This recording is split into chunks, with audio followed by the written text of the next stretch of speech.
Welcome back to the channel, everybody. It's good to be with you. Welcome back. Welcome, guys, to the premiere of Super Guys. You know, I have a trampoline bird right there. Just trust me, it's not the sun, buddy. Look at this. Look at this. It almost did that. You don't. You get it like this right there. I have a trampoline burn. Sorry for that one. Anyways, welcome to the premiere of this one. Actually, I have to zero everybody. It's good to be with you. So over the holiday season, the U.S. was hit with some major blizzards, some major frigid temperatures. And I got a lot of pictures on my social media. Dang, bro!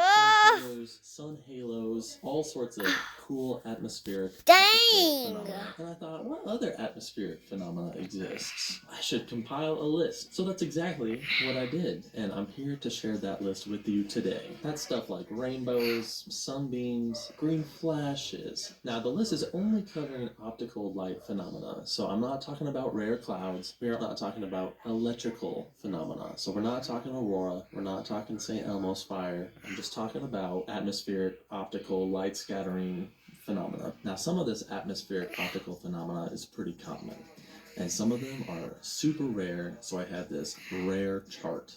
And every single one we're going to talk about, I'm going to either put it in the common column, or I'm going to put it over on the right in the rare column. Sit back and enjoy. And be sure to subscribe for more videos on natural phenomena.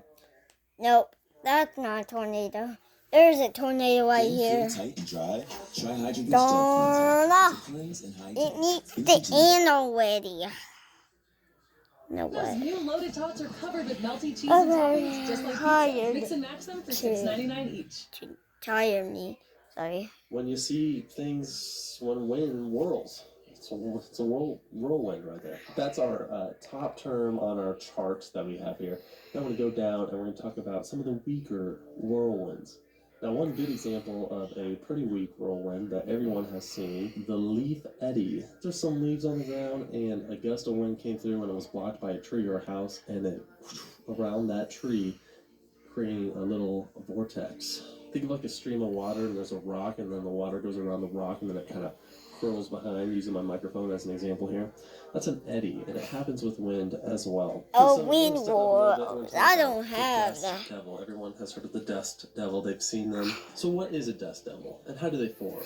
Well, one aspect of dust devils that differs from other forms of whirlwinds is the fact that they almost always form under clear blue skies. That's because in order for a dust devil to occur, the ground needs to be tornado. Hot, very hot and dry. That's why they are so common in the desert. Now, you also need a cooler atmosphere for these to form. So the hot ground begins to heat up the air right above the surface of the ground, and then that hot air rises. And as the hot air rises up, the cooler atmospheric air rushes in to fill the low-pressure void caused by the rising hot air. If conditions are right, as the cool air comes in, a vortex can begin to form. Eventually, this creates a self-sustaining cycle that pulls up the dust and debris with it. Eventually, things cool off and the devil dissipates. What is that right there? That's not a tornado. Quite big and even dangerous. Now, almost to the cameraman, almost.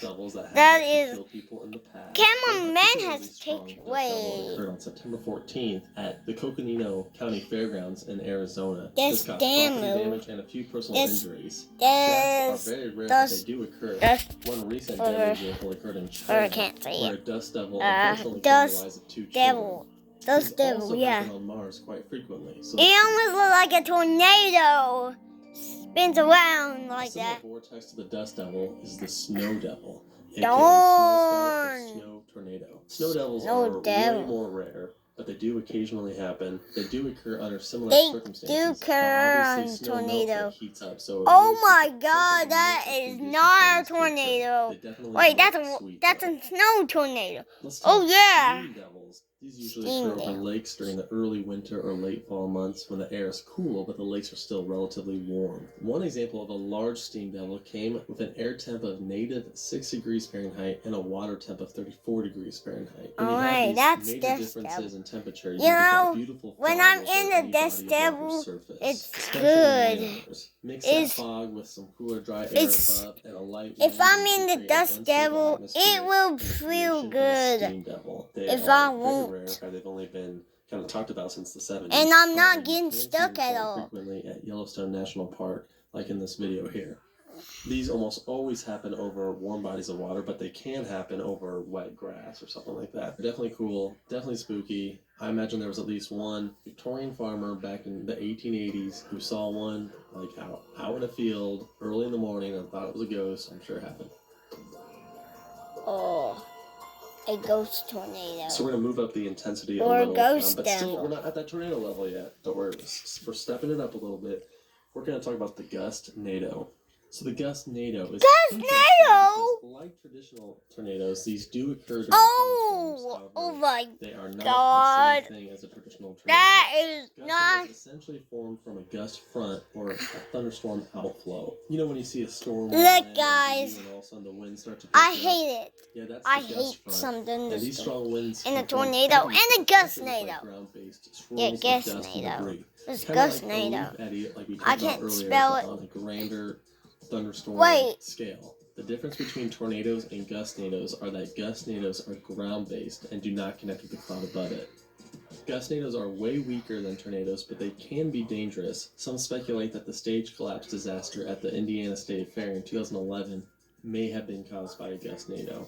Next on the list is fire. Yes, fire tornadoes and fire whirls. Now these are two different forms of whirlwinds. We're going to talk about the fire whirls first. So how do they form? Well, fire is hot, obviously.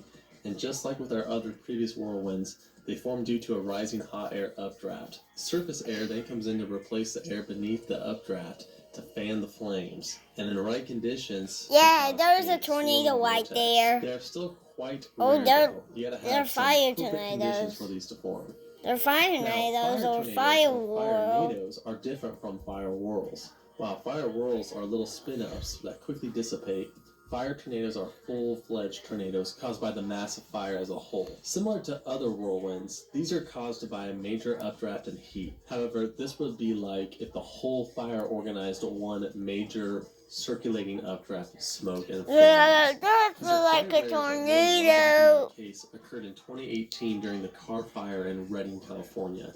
This tornado produced winds up to 150 miles per hour, which would classify this tornado as an EF3. Here's a time-lapse video and you can actually see the rotation.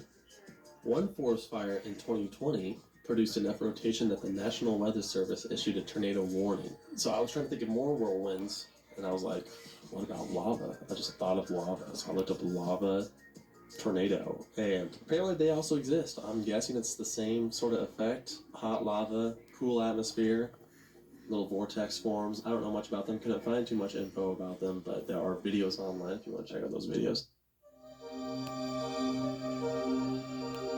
They hit a tornado. They hit a tornado. Oh, that's cool tornado. Wait, that's water tornado! Moving out to the ocean or a lake, we're going to talk about water spouts and water tornadoes. So we have two different forms of water spouts. We have the fair weather water spout and we have the normal tornadic water spout. Fair weather water spouts are non-tornadic and actually form when the weather is calm, hence the name fair weather. They typically form under flat cumulus clouds and grow from the water up through an updraft. They start off as dark spots on the water and then go from a little spraying sea-based vortex to eventually a funnel at full maturity. That's a funnel cloud and do a tornado, like the fire and the water tornado. Tornado. Because tornado. Oh my god. I'm gonna be asleep here. And have had a mythical reputation throughout history. Water spouts have also been known to cause fish to rain down, similar to that of a Sharknado. On the other hand, you can also have an actual legit water tornado, which is a tornado formed from a supercell that happens to go over. Heck, supercell. Wait, did tornado have to save me whatever, and it becomes a water from tornado. With it. Oh, I forgot. I'm dumb. You can also raise your FICO score.